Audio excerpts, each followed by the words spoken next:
nuevo decreto ya oficial desde el día de hoy sobre retenciones propuesto por el Gobierno Nacional. ¿Cómo lo analizan? Bueno, nosotros consideramos que es una medida muy positiva. Es decir, nosotros pensamos Ujú.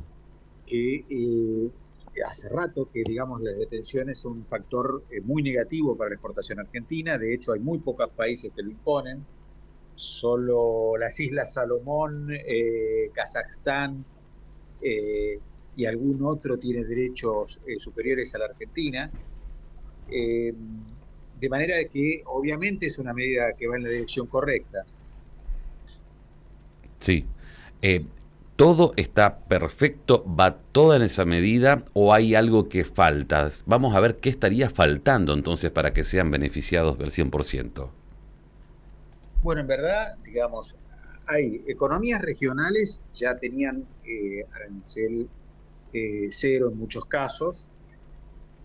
Había un remanente, evidentemente, en azúcar, en algodón, en cuero bovino, en tabaco, forestoindustria, arroz, en algunas partidas, digamos, arancelarias de arroz, Sí, que faltaba su eliminación, ¿no? De manera que ahí lo que se ha hecho es un emprolijamiento. sí. De cualquier manera, el anuncio habla de una eliminación a las retenciones, lo que se ha hecho es bajar a cero. Digamos que eso no da eterna previsibilidad, digamos, porque no se derogaron las retenciones, simplemente se bajaron a cero. Exacto, Ujú, exacto. ujú. Esto es un punto, ¿no? Sí. Eh, por otro lado, digamos, lo que ha habido es una baja temporal de un periodo corto, relativamente corto, para salvar una crisis, digamos. Y lo que hace es un tipo de cambio un poco mejor básicamente para el complejo cerealero, ¿no? Ujú. Ujú, ujú. ¿Qué pasa con el sector pesquero? Bueno, el sector pesquero es un ausente. Nosotros hemos casualmente resaltado el punto que es un ausente Sí. en casi inexplicable en este tema, ¿no? Ujú. ¿Por qué queda ausente? ¿Por qué lo excluyen? Eso uno puede conjeturar, no hay un diagnóstico que indique las razones de fondo por lo cual debe estar excluido. Ajá. Ujú, Por ahora nosotros pensamos que es una omisión y vamos por la solicitud de que se elimine también. ujú. Sí. La mirada hacia el futuro. ¿Para este año se reactivan las ventas al exterior a partir de este anuncio? Bueno, nosotros no somos demasiado optimistas en función de este anuncio, porque como decimos, digamos, acá por un lado hay una cuestión estructural. O sea, claramente los productores cerealeros estaban en una situación comprometida financieramente y esto alivia esa crisis. Eso está claro.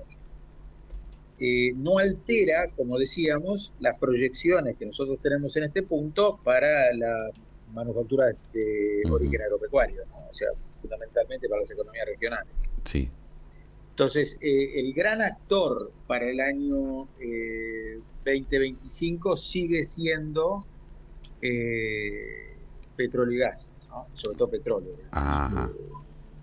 Sí, sí, sí, sí, es la verdad, lo que nosotros hoy vemos como una profundización de la mejora de la balanza comercial. Sí. ¿Y hay algún sector que va a ser más flojo, perjudicado este año, con las relaciones también internacionales que se tiene desde Argentina? ¿Cómo lo analiza? ¿Qué sectores podrían ser? Bueno, el sector industrial también es un sector que está ausente en alguna medida, porque digamos Ujú. hay algunas desgravaciones del sector textil en estas últimas medidas. Es un sector que tiene 15 años de caída de sus Sí. exportaciones. Pensemos que si nosotros vemos el mix de la exportación argentina, el precio promedio por tonelada está en $630 y nosotros importamos por $1.900 por tonelada. Ajá. Quiere decir que en términos de agregación de valor tenemos mucho para aumentar, ¿no? De Sí. hecho, si nosotros comparáramos con un país como Corea, la relación es al revés, digamos. Las, este, las exportaciones son 6 veces el valor o 5 veces monedas el valor del valor por tonelada de la exportación argentina. Sí, sí. O sea, en términos de valor agregado es muy importante seguir el tema. Sí, cuando hablaba sobre las relaciones argentinas, por ahí pensaba en lo que tuvo Milei o cómo avanzó Milei durante este año con, a ver, Estados Unidos, por ejemplo, algunos de los países a nombrarle. ¿Estas relaciones le da esperanza por ahí en estos acuerdos internacionales? La verdad que lo que más influye en este punto, en la coyuntura, es la previsibilidad, ¿no? Más aún, o sea, es una componente de tema. Nosotros no pensamos que hay un tema en exclusividad que puede ser el que haga despegar las exportaciones argentinas, ¿no? Es decir, por un lado están los temas estructurales, ¿no? El famoso cepo, la liquidación mandatoria de divisas. Eso es un factor que internacionalmente es reconocido como limitante de la inversión y de la exportación, por una cuestión de previsibilidad simplemente. Fijémonos que en realidad el gobierno reconoce esto cuando instala el régimen para las grandes inversiones, justamente para promocionar en un esquema de estabilidad el sector petrolero. Entonces, ese aspecto pesa. Ahora, en términos de vinculaciones comerciales, es decir, en aperturas de mercado, la Argentina es un invitado tardío a la fiesta. Es decir, el mundo ya tiene vinculaciones comerciales y nosotros llegamos en un momento en el cual los grandes aperturas de comercio ya se han realizado. Entonces, es un problema.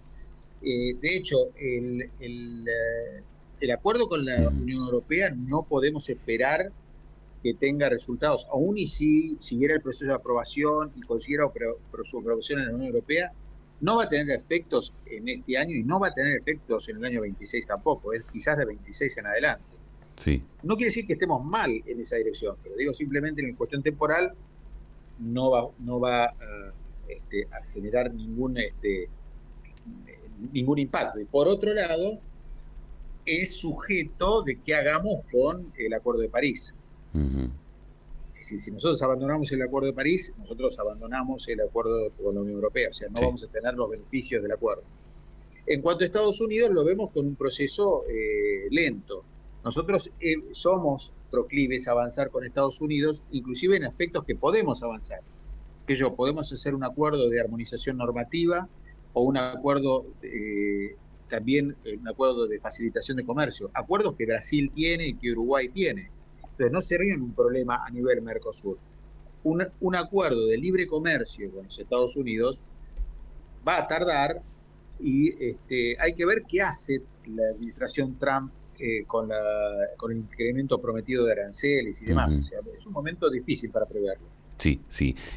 Hablando de beneficios, y le vuelvo a otro beneficio, se conoció también en las últimas horas que las provincias fueron sumándose. Hablamos de ingresos brutos, también es algo que podemos decir, bueno, los beneficia a ustedes.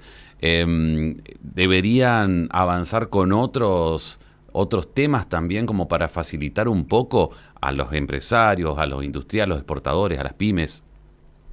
Sí, sin ninguna duda. Mira, te doy un indicador, es decir, el número de empresas PYME cayó en forma exponencial en el año 23, o sea, 10% de los exportadores argentinos dejaron de exportar en el año 23, y en el año 24 apenas ha habido un incremento. Entonces, hay un tema, y el tema fundamental es el recupero del IVA, por ejemplo. Ese es una bala de plata. Sí. O sea, la verdad es que, justamente, hablemos de agregación de valor, y no podemos exportar impuestos, porque el resto de los competidores no lo exportan. Exacto. Entonces ahí hay un tema. Y después, digamos, la otra tema que hay que corregir es el tema de los reintegros, el tema que no se habla hoy.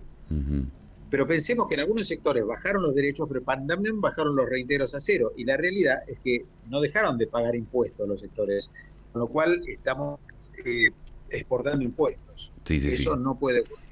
Esta semana hablábamos con sectores, le nombraba como ejemplo el sector foresto industrial, que decía está todo bien con algunas medidas a nivel nacional de las retenciones, pero tenés la carga del municipio, la carga de la provincia, que no se hacen eco de ir para el mismo sentido. Hay mucha carga impositiva. ¿Es imposible competir de esta forma?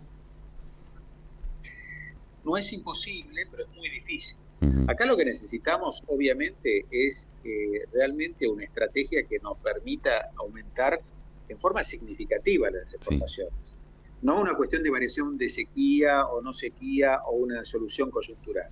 Uh-huh. Y ahí entra todo en juego, lo que hablamos de encontrar preferencias arancelarias, discutir las preferencias. Ahora, sí, por ejemplo, vence la C-55 con México y tenemos que negociar quizás alguna preferencia para el sector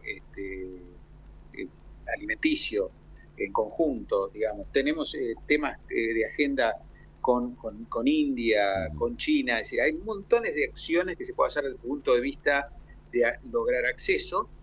También tenemos los temas impositivos, sí, y tenemos los temas de logística también. Es decir, exportar desde Argentina es caro porque las terminales son caras, porque el transporte es caro, entonces hay muchas dimensiones que trabajar. Uh-huh. Ahora, evidentemente los derechos en todo este juego es como un absurdo, ¿no? Porque si tenemos una falta de competitividad dado por los impuestos, ponerle un derecho de exportación, la verdad que es una locura. No sé si conoce Misiones, seguramente conoce el trabajo de la provincia, pero no sé si lo conoce físicamente a Misiones. Pero sí, por supuesto. Bueno, bienvenido cuando llegue por aquí. Pero conoce el puerto de Posadas y bueno, y su reactivación. Y respecto a eso... Sí. ¿Opina que será una puerta para las exportaciones mediante, claro, vías navegables? Sí, ahí tenemos el puerto de Posadas indudablemente. O sea, ahí tenemos varios temas, ¿no? O sea, tenemos el tema de las fronteras, o sea, toda la Comisión de Fronteras que se ha reactivado, un tema que estaba desde el 17 sin actividad, se reactivó, pero hay que poner en agenda la facilitación de comercio. Entonces hay un tema en las fronteras para discutir. El tema de fluvial, bueno, estamos con la licitación de la hidrovía, tema sobre el cual también tenemos alguna opinión de mejora respecto de lo que se planteó. En fin, hay varios temas, sí, sin ninguna duda. Bueno, pero están mirando también esta zona, digamos, sería como una salida, una puerta al Mercosur. Digo porque tanto Misiones como Corrientes podría ser esta vía navegable. ¿En cuánto beneficiaría a toda la zona para que salgan los contenedores desde acá? Con el tema de los contenedores realmente hay que estudiarlos. Obviamente, hoy en día el puerto de Buenos Aires es una alternativa subóptima, porque no pueden entrar los buques que hoy se fabrican, ¿no? Entonces, y además la licitación de la hidrovía, no sé si lo han observado, mantiene el canal Punta Indio prácticamente en el estado en el que se encuentra hoy. Y eso es un tema, porque es un canal de una vía. Entonces, ¿qué ocurre con una situación subóptima? Y lo que cada vez hay menos líneas directas. Entonces eso se transforma en un problema. Bien. Porque cuando hay que hacer transbordos, se encarece, se demoran los tiempos, digamos. Entonces hay una cantidad de elementos negativos. Lo que nosotros pensamos que hay que hacer realmente es que hay que mirar el tema de la logística de exportación desde el punto de origen de la producción hasta los lugares de destino. Un verdadero mapa serio y profundo de la logística nacional y tomar medidas. Es decir, no podemos hacer parche tras parche. Ajá. Bien. Fernando, muchísimas gracias por su tiempo, gracias por atendernos y un abrazo grande desde acá. No, muchas gracias. Hasta luego. Hasta luego. Nos vemos. Bien. Bueno, hablábamos con Fernando Landa, que es el presidente de la Cámara de Exportadores de la República Argentina, empezando con el tema de las retenciones para las economías. Decíamos, a nosotros miramos las economías regionales, después el resto mirará las retenciones de otros sectores. La ganadería tenía retención, la baja, en el caso ganadero, y en el caso de las economías regionales, la eliminación de muchas de ellas. El sector pesquero quedó de lado. El análisis, escuchábamos a Fernando, y también ha sido un análisis de lo que es el año 2025. No lo ve muy, más o menos lo ve